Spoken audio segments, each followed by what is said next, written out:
Hello दोस्तों, welcome back to my channel. तो दोस्तों, जैसा आप जानते हैं कि स्त्री 2 15 अगस्त को रिलीज होने वाली है, जिसके अंदर सरकटे भूत का कॉन्सेप्ट है। और ये जो कॉन्सेप्ट लिया गया है वो असल में स्लीपिंग हॉलो नाम की एक मूवी से लिया गया है, जो कि गॉथिक सुपरनैचुरल हॉरर मूवी है। और इस मूवी की काफी ज्यादा इंटरेस्टिंग कहानी है, ढेर सारे ट्विस्ट है, तो आप मूवी को ध्यान से सुनना। और वही बात करें इसके IMDb रेटिंग की, तो इसकी रेटिंग है 7.3 आउट ऑफ 10, जो कि काफी ज्यादा बेहतरीन है। और अगर आप इस मूवी को देखना चाहते हैं तो आप प्राइम वीडियो पर जाकर देख सकते हैं।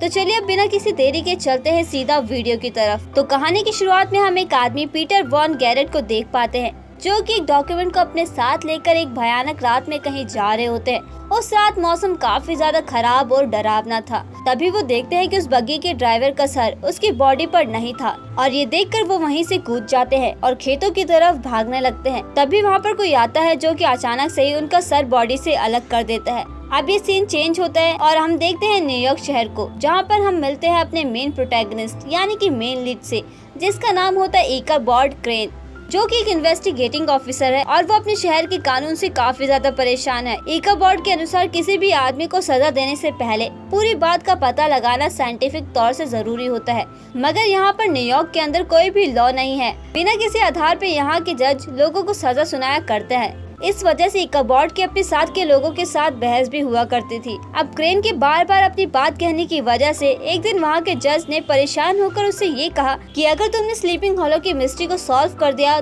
तो वो उसके तौर तरीके को अपना लेंगे। अब यहाँ पर हमें पता चलता है कि स्लीपिंग हॉलो असल में न्यूयॉर्क शहर से कुछ ही मील दूर एक छोटा सा गाँव है, जहाँ पर अजीब तरीके से लोगों की भयानक मौतें होती रही है। अब क्या ईकाबॉर्ड वहाँ की मिस्ट्री को सुलझा पाएगा? क्या वो अपने आप को साबित कर पाएगा? और आखिर क्यों ईकाबॉर्ड न्यूयॉर्क के तौर तरीकों को बदलना चाहता था? तो इस बात को जानने के लिए तो आपको कहानी को आगे तक पढ़ना पड़ेगा कि आखिर स्लीप हॉलो के अंदर हो रही मौतों का कारण क्या था। और यहाँ पे ईकाबॉर्ड जो है वो सामान बांध कर निकल जाता है अपनी जिंदगी के नए अनोखे सफर पर, जहाँ पर उसे अपनी काबिलियत साबित करनी होगी। अब आगे हम देखते हैं कि ईकाबॉर्ड जैसे ही स्लीपिंग में जाता है, वहाँ के लोग उसे देखकर डर रहे थे और अपने घर में छुप जाते हैं। खैर, अब ईकाबॉर्ड पूछता है बेल्टस वैन टेसल के घर के बारे में, जहाँ पर उसके रुकने का इंतजाम होता है। बेल्टस के घर पर एक पार्टी चल रही होती है, जहाँ पर उसकी मुलाकात होती है बेल्टस की बेटी कैटरीना वेंटस से, जो कि गलती से ईकाबॉर्ड को किस कर लेती है। खैर, तभी वहाँ पर बेल्ट आ जाता है और ईकाबॉर्ड को उसका रूम दिखाता है।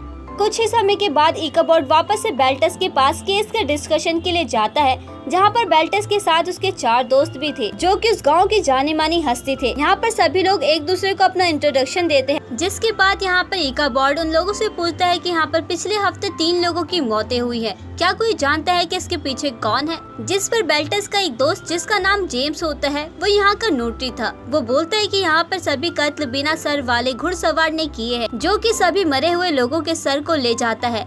जिसको सुनकर ईकाबॉर्ड थोड़ा सा घबरा जाता है, क्योंकि उसको पता नहीं था कि यहाँ पर उसकी मुलाकात सुपरनैचुरल एंटिटी से होने वाली है। लेकिन अब दूसरी तरफ ईकाबॉर्ड इन सब चीजों पर विश्वास नहीं करता था, इसलिए वो पूरी कहानी जानना चाहता था। जिस पर बेल्टस एक कहानी सुनाना शुरू करता है कि कई साल पहले जर्मन की राजकुमारी ने इंग्लैंड के ऊपर कब्जा करने के लिए कुछ अमेरिकन को भेजा था, जिन लोगों में से एक था एक ऐसा सिपाही जो कि खून का प्यासा था। वो अपने शिकार के सर को बड़ी बेरहमी से काट दिया करता था, जिसका नाम था डेयर डेविल। अब यहाँ पर सीन पास में जाता है, जहाँ पर हम देखते हैं डेयर डेविल को, जो अपने अंत के काफी ज्यादा करीब होता है। उसके पीछे सिपाही पड़े हुए थे और उसका घोड़ा जो था वो मर चुका था, मगर तभी उसे नजर आती है 2 छोटी लड़कियां, जो कि जंगल में लकड़ी लेने आई थी।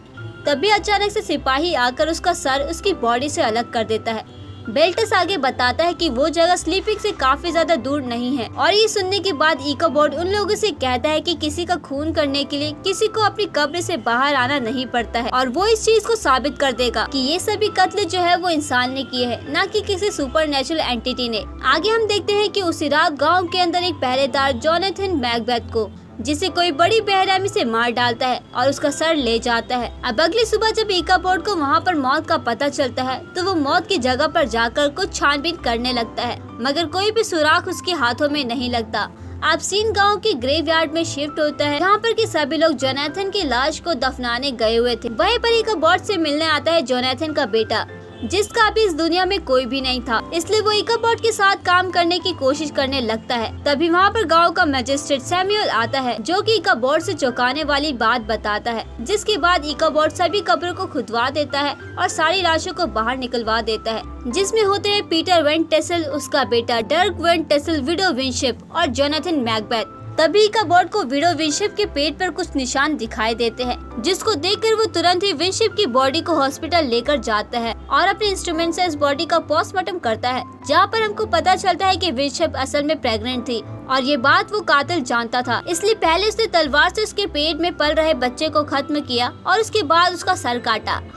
और आखिर ऐसा कौन था जो कि इतनी भयानक मौतें सबको दे रहा था? और इस सवाल से सभी के दिल सहम गए थे। अब आगे हम देखते हैं कि जब इकाबॉट सो रहा होता है तभी उसे रात में किसी की आवाजें आती है और वो जब उठकर बाहर जाता है तो उसे मिलती है कैटरीना, जो कि किताब पढ़ रही थी और वो इकाबॉट को देखकर शर्मा जाती है, क्योंकि वो इकाबॉट को पसंद करने लगी थी और मिलते तो इन दोनों की किस हो गई थी। खैर इकाबॉट को भी वन साइड लव हो गया था। फेलिक्स वॉन गैरेट और बेल्टस वन टेसल रिलेटिव्स है और पीटर ने ही बेल्टस को बहुत शुरुआत में घर में रहने के लिए घर दिया था और जो महिला उस वक्त बेल्टस की बीवी थी वो असल में कैटरीना की स्टेप मदर है, जो कि पहले उसकी माँ की सर्वेंट थी और कैटरीना की माँ के मरने के बाद बेल्टस से उस मेड ने शादी कर ली थी। अब ये तो काफी दिलचस्प बात है, क्योंकि मेड से सीधा उस घर की मालकिन बन जाना बहुत ही ज्यादा अजीब होता है। और वो औरत क्या सच में बेल्टस से प्यार करती होगी? क्या वो सच में कैटरीना से प्यार करती है? ये सब चीजें फिलहाल तो हमें नहीं पता। अब सीन शिफ्ट होता है और हम देखते हैं कि बेल्टस और उसके दोस्तों में बहस चल रही थी, जिसके बाद मैजिस्ट्रेट सैमुअल वहाँ से जाने लगते हैं। तभी रास्ते में इकाबॉट मिलते हैं, जिसे मैजिस्ट्रेट बताता है कि उसने इकाबॉट को विनशिप के बारे में बताकर एक बड़ी गलती कर दी।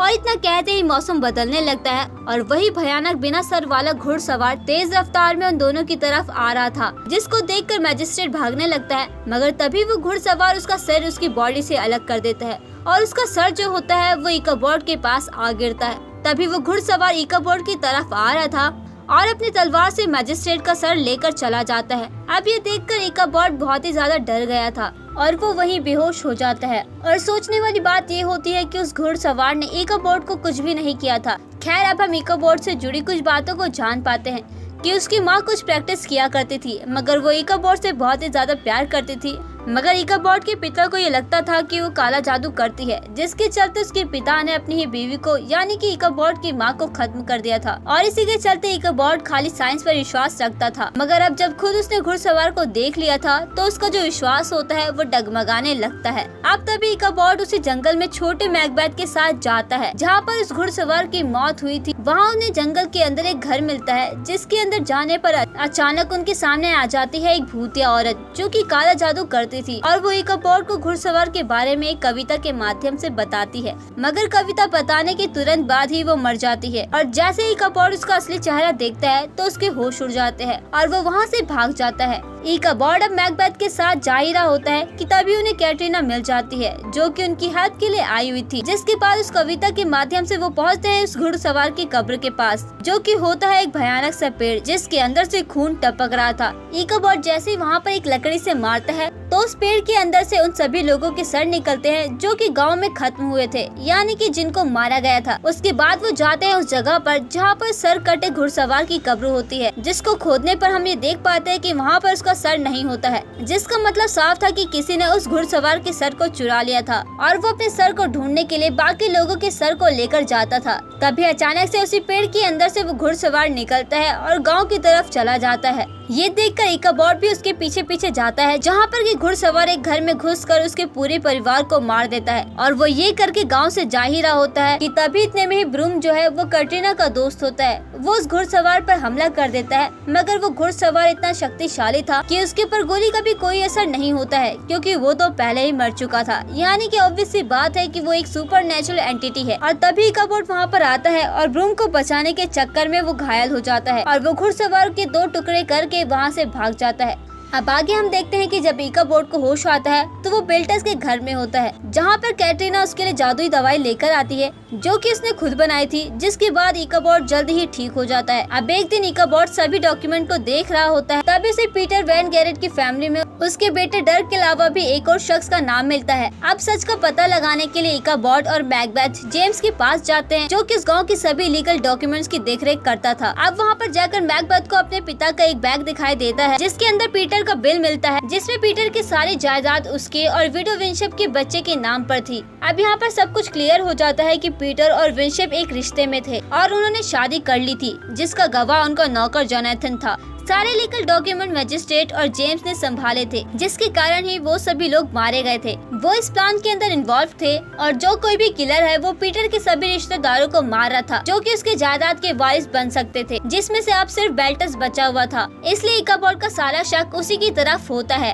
अब आगे हम देखते हैं कि जब इकाबॉड वापस घर जा रहा होता है तो कैटरीना उसके रूम में रखे सभी डॉक्यूमेंट्स को देख रही थी और उसे पता चलता है कि इकाबॉड को उसके पिता पर शक है, इसलिए वो बिना कुछ बोले वहाँ से चली जाती है। खैर कुछ ही देर के बाद में रात में इकाबॉड को कोई बाहर जाता हुआ दिखाई देता है, जिसका पीछा करते हुए देखता है कि जंगल में बेल्टस की बीवी मारिया वेल्टसन किसी के साथ इंटीमेट हो रही थी और वो अचानक से अपना हाथ काटकर उसका खून उस आदमी पर लगा देती है। यहाँ पर इकाबॉड को कुछ भी समझ में नहीं आता कि यहाँ पर हुआ क्या और वो वापस लौट जाता है, जहाँ पर वो देखता है कि कैटरीना उन सभी डॉक्यूमेंट्स को जला चुकी थी, जो कि उसने बेल्टस के खिलाफ इकट्ठे किए थे।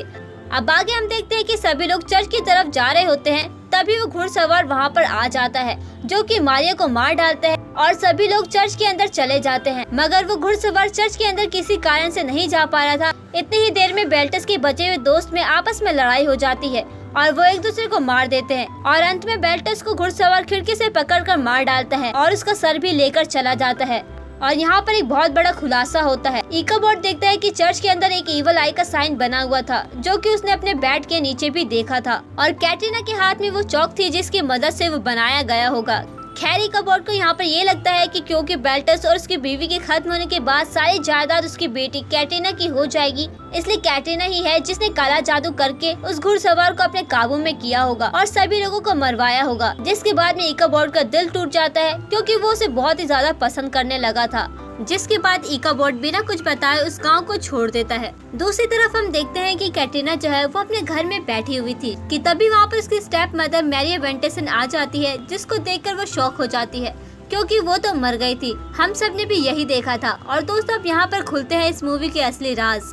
असल में यहाँ पर हमें ट्विस्ट समझ में आता है कि मारिया कैटरीना को उस घुड़सवार का असली सर दिखाती है और बोलती है कि उसने ही ये सारा खेल रचा था, क्योंकि बेल्टसन का जो घर था वो पीटर ने सालों पहले दिया था। उस घर में तब मारिया और उसके परिवार रहा करता था, मगर उसके पिता के गुजर जाने के बाद पीटर ने उन्हें उस घर से निकाल दिया था, क्योंकि मारिया की माँ को काला जादू करना आता था, जिसकी वजह से मारिया, उसकी बहन और माँ को जंगल में रहना पड़ा था। यहाँ पर हम एक और फ्लैशबैक देख पाते हैं, जहाँ पर हम उसी सीन पर आते हैं जहाँ पर हमने जंगल में शुरुआत में 2 लड़कियों को देखा था, जिन्हें डेयर डेविल ने देख लिया था। तब मारिया बताती है कि जब डेयर डेविल मारा गया तब उसने अपनी आत्मा को घुड़सवार को सौंप दिया था, ताकि वो वक्त आने पर अपना बदला ले सके। अब मारिया ये बताती है कि कैसे उसने इतने सालों तक अपना बदला लेने के लिए सबसे पहले कैटरीना की माँ की मेड बनकर उनका कत्ल किया था, फिर उसके पिता से शादी कर ली, धीरे धीरे प्रॉपर्टी के बारे में जानने वाले सभी लोगों को मरवा दिया, क्योंकि अब अंत में सिर्फ कैटरीना बच गई है, इसलिए उसके मरते ही मारिया सारी जायदाद ले लेगी, उसकी मालकिन बन जाएगी। अब ये सब बोलकर वो उस घुड़सवार को आने का आदेश देती है, लेकिन तभी यहाँ पर इकाबॉड आ जाता है, जिसे पहले पता चल गया था कि जो लाश लोग मारिया की समझ रहे थे वो असल में उसकी नौकरानी सैरा की थी, जिसको मारिया ने ही मार डाला था। और वो ईवल आई इकाबॉड को बचाने के लिए कैटरीना ने ही बनाया था, और इसलिए अब वो उसे बचाने के लिए आ चुका था। तभी वहाँ पर सरकटा घुड़सवार भी आ जाता है, जो कि कैटरीना को मारने के लिए आगे बढ़ रहा होता है। पर होता यह है कि किसी तरह से इकाबॉड, कैटरीना और मैकबेथ वहाँ से भाग निकलते हैं। अब अंत में घुड़सवार कैटरीना को ही पकड़ लेता है और उसे मारने वाला होता है कि तभी इकाबॉड मारिया से उसका सर छीनकर उसे वापस दे देता है। अब यहाँ पर जो घुड़सवार होता है उसके सर की वजह से ये सब हो रहा था, लेकिन असली सर मिल जाने के बाद वो घुड़सवार कैटरीना को छोड़ देता है और अपना सर वापस लगा लेता है अपने धड़ पर। अब क्योंकि मारिया ने अपनी आत्मा उस घुड़सवार को सौंप दी थी, पर उसने उसको बॉन्ड भी किया हुआ था, लेकिन अब ऐसा कुछ भी नहीं होता है। तो जो मारिया की आत्मा उसके पास कैद थी, घुड़सवार अब मारिया को अपने साथ लेकर जाता है, उसको एक किस करता है और वापस से नर्क के दरवाजे खुल जाते हैं, जहाँ पर वो दोनों चले जाते हैं। जिसके बाद आप मूवी के फाइनल सीन में देख पाते हैं कि सारी प्रॉपर्टी अब कैटरीना की हो गई थी और वो इकाबॉड से बहुत ही ज्यादा प्यार करती थी, जिसके चलते इकाबॉड अब कैटरीना के साथ न्यूयॉर्क चला जाता है। और इसी के साथ खत्म होती है हमारे सिर कटे भूत की स्टोरी। उम्मीद करती हूँ कि आपको पसंद आई होगी, और अगर वीडियो अच्छा लगा हो तो प्लीज हमारी वीडियो को लाइक कीजिए और इसी तरह की वीडियोस पाने के लिए हमारे चैनल को सब्सक्राइब भी कीजिए, ताकि आपको इसी तरह के फ्रेश और लेटेस्ट कंटेंट मिलते रहें। तो दोस्तों मिलते हैं नेक्स्ट वीडियो में, तब तक के लिए हमारे चैनल के साथ बने रहिए एंड थैंक्स फॉर वॉचिंग।